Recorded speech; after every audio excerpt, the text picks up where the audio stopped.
जनसुराज्य शक्ती पक्षानं आपल्या सगळ्यांच्या आता आपल्या आज वर्तमानपत्र आम्ही वाचले, एक अतिशय चांगल्या पद्धतीनं तुम्ही सगळ्यांनी आम्हाला त्या ठिकाणी स्थान दिलं, त्याबद्दल पुनश्च मी आपल्या सगळ्यांचं मनस्व आभारी आहे.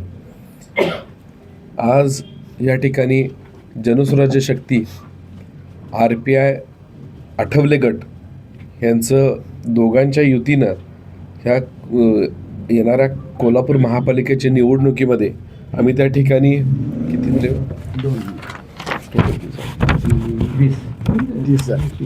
30 उमेदवार आम्ही त्या ठिकाणी आमचे एकत्र दिलेले आहेत. तुम्हाला आता उमेदवारांची नावं सगळी वाचण्यापेक्षा मी यादी देतो, कारण तुम्ही सगळी गडबडीत आहे. तर अशा पद्धतीनं आमच्या सगळ्यांचा आज निर्णय झाला. पक्षाचे आमचे अध्यक्ष आमदार डॉक्टर विनय कोरे सावकार साहेब, त्याचबरोबर RPIचे अध्यक्ष केंद्रीय मंत्री नामदार रामदास आठवले साहेब, ह्या दोघांची चर्चा करून ह्या दोन पक्षांच्या त्या ठिकाणं युती झाली. आम्ही महायुतीतले जरी दोन्ही पक्ष असलो तरी आम्हाला कुणाला समाधानकारक जागा मिळाला नसल्यामुळं आम्ही आज या ठिकाणी एकत्रितपणे येऊन आमचं स्वतंत्र आघाडी आम्ही केलेली आहे आणि एक अतिशय चांगल्या पद्धतीने ही निवडणूक पुढं जायची आहे. त्यामध्ये एक यशस्वीरित्या एक चांगला पर्याय हा जनतेसाठी, एक स्वच्छ कारभार, एक चांगल्या पद्धतीचा विचार, आज डॉक्टर बाबासाहेब आंबेडकरांच्या विचारानं चालणारे आठवले साहेबांनी असणार सर्व संघटना, उत्तमदादा आहेत त्या ठिकाणी आमच्याबरोबर, त्याचबरोबर सर आहेत आमच्या ठिकाणी, त्याचबरोबर बराले अण्णा आहेत, पुरेकर साहेब आहेत, त्याचबरोबर आमचे शांतीलाल निंबाने आमचे कोऑर्डिनेटर आहेत, हे सगळं कार्यालयीन सचिव आहेत, पूर्ण निवडणुकीचा जो असणारा सगळा ते आहेत. त्याचबरोबर पक्षाचे आमदार डॉक्टर अशोकराव माने या ठिकाणी असणार आहेत. कोल्हापूर जिल्हा बँकेचे संचालक, पक्षाचे एक युवा नेते विजयसिंह माने या ठिकाणी असणार आहेत. आम्ही सर्वच मंडळी या ठिकाणी एक अतिशय चांगल्या पद्धतीचा प्रचार करून या पक्षाचा विचार रुजवण्याचा प्रयत्न करू आणि एक चांगला निर्णय यावेळेला आम्हाला सगळ्यांना आणणं आवश्यक आहे. आणि मी नक्की एवढंच आज सांगेन की जे काय असेल की येणाऱ्या महापालिकेच्या सभागृहामध्ये सत्तेच्या चाव्या जनसुराज्य आणि RPIकडे नक्कीच असतील, यामध्ये आता मला कुठलीही शंका वाटत नाही. आणि उमेदवारांची यादी बघितल्यावर आपल्या लक्षात येईल की ह्या 3 पक्षांची युती झाल्यामुळं त्याचा फायदा आम्हाला झाला.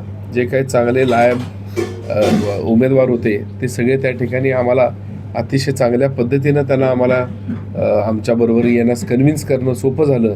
त्यामुळं चांगल्या पद्धतीचा एक पॅनल त्या ठिकाणी या ठिकाणी सगळं कोल्हापूर शहरामध्ये तयार झालेलं आहे. सुरुवातीच्या बैठकीत विनय कोरे साहेब माहितीच्या बैठकीला होते तेव्हा स्पष्टपणे तुम्ही काय सांगितलं त्यांना? काय झालं की तिथं मुळात देशपांडे साहेब, मी आणि कोरे साहेब गेलो सांगलीच्या बैठकीसाठी. सांगलीत आम्हाला त्यांनी 4 जागा दिल्या, आमचं व्यवस्थित चाललंय तिथं.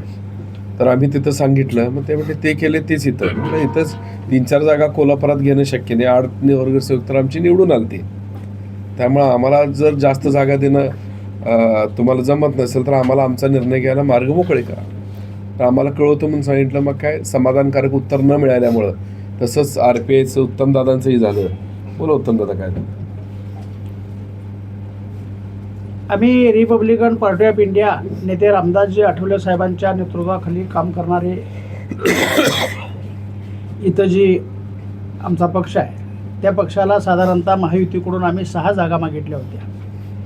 शेवटपर्यंत 2 जागेवर चर्चा चालू होती, पण अचानकपणे त्यांच्याकडून काल फोनच स्विच ऑफ झाले. पक्षाचे महाराष्ट्र राज्याचे अध्यक्ष आदरणीय समितदादा कदम साहेब यांनी माननीय नामदार रामदासजी आठवले साहेब यांच्याशी चर्चा करून आणि आठवले साहेबांनी प्राध्यापक शहाजी कांबळे सरांनी माझ्याशी चर्चा करून समितदादांचा प्रस्ताव मान्य करा आणि कोल्हापूरमध्ये कोल्हापूरच्या विकासासाठी आणि कोल्हापूरच्या जनतेला विश्वास देण्यासाठी आणि कोल्हापूरमध्ये विश्वासार्हता निर्माण करण्याच्या उद्देशानं जनसुराज्य शक्ती आणि रिपब्लिकन पक्ष अशी युती करा आणि जनतेला म्हणजे कोल्हापूरच्या जनतेला चांगला पर्याय द्या असा आदेश दिल्यामुळं आम्ही प्राध्यापक शहाजी कांबळे सर आणि आम्ही सर्व टीमनं रिपब्लिकन पक्षाचे उमेदवार जनसुराज्य शक्ती पक्षाच्या पॅनेलमध्ये ठेवून आम्ही रिपब्लिकन पक्ष आणि जनसुराज्य शक्ती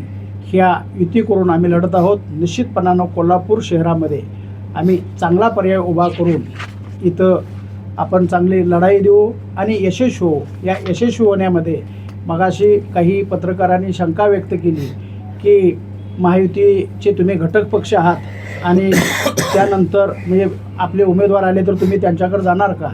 तर आम्ही महानगरपालिकेच्या निवडणुकीमध्ये जनस्वराज्य शक्ती आणि रिपब्लिकन पक्ष वेगळा गट म्हणून आम्ही निश्चितपणानं म्हणजे तिथं महानगरपालिकेच्या सभागृहामध्ये सुद्धा बसू आणि जनतेचा कोणत्याही प्रकारे विश्वासघात होणार नाही, जनतेला आमच्याबद्दल कोणत्याही प्रकारचा पश्चाताप होणार नाही अशी भूमिका घेऊन आम्ही आणि समितदादा कदम आणि आम्ही सगळी मंडळी आणि डॉक्टर विनय कोरे सर हे सगळे अत्यंत चांगल्या पद्धतीनं आणि रामदासजी आठवले साहेबांचा शब्द प्रमाण मानून आम्ही चांगल्या पद्धतीनं कोल्हापूर शहरामध्ये ही आघाडी भक्कमपणे उभा करून आम्ही निश्चितपणानं या प्रस्थापित महायुतीला आणि महाआघाडीला चांगला पर्याय देऊन या महानगरपालिकेमध्ये सत्ता स्थापन करू असा विश्वास आम्हाला निश्चितपणानं आहे.